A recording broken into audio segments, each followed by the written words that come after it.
Bolas Citadel, a recently spoiled card from the War of the Spark set. For 3 black mana and 3 generic. Legendary artifact. You may look at the top card of your library anytime. You may play the top card of your library. If you cast a spell this way, pay life equal to its converted mana cost rather than pay its mana cost.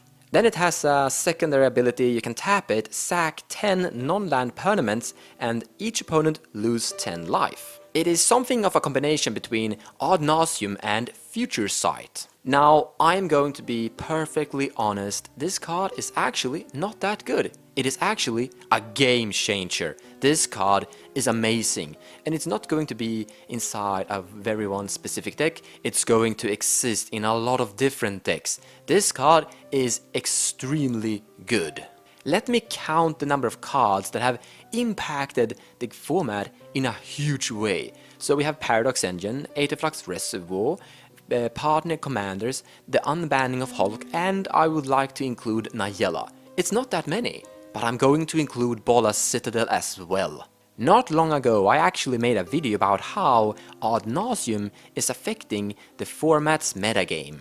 And if you wanna take a look at that video, the link is up there in the right corner. But this Bolas Citadel is just going to do the exact same thing, but even a little bit better. It even has a pathway assemblance. So for example, instead of paying 6 mana for this, you pay 4 mana for Arcum dagsson and then pass turn. Hopefully your Arcum dagsson will survive. Then you tap Arcum dagsson and sacrifice a random whatever creature artifact. And then you put this artifact, this Bolas Citadel, directly into play.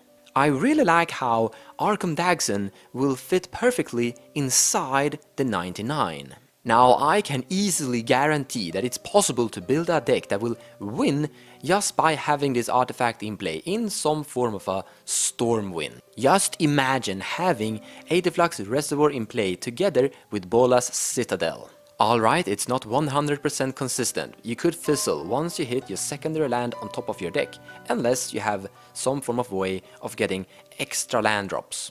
But I even believe that we're gonna see decks, including Bolas Citadel, even though they're not going to win on the spot once this artifact hits play, just for the potential value. I mean, you could cast your Vampiric Tutor from your hand by paying 1 black mana, put Negate on top of your deck, and then cast Negate by just paying 2 life. Let's talk a tiny bit about the current metagame, because this artifact is going to push the metagame in the same current direction. Both nauseum and this big artifact is gonna make decks really strong and focused about using their life as a resource, and that means that decks that are good at attacking players' face and diminish that life will also grow in power. Nayela will become stronger once this artifact starts to see play. And I like that. That means that attacking and dealing damage and combat damage with your creatures becomes a secondary element to the format. Currently, you're not attacking players to kill them. You're attacking players to diminish their life total, which means that they can't use their life as a resource.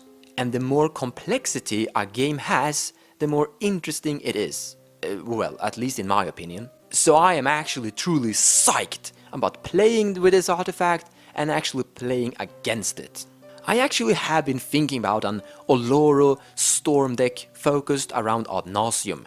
Now I actually think I found a secondary option for that build, and I guess I will postpone this deck tech once I've tested this artifact as well. And of course, Oloro has color identity of blue, so I can include Arcum dagsson. Alright, War of the Sparks currently truly looks amazing and really interesting, and I hope you found this video interesting as well. Currently we're seeing cards being spoiled from both Modern Horizon and War of the Spark. So most likely more reviews are gonna be coming up. I hope to see you then.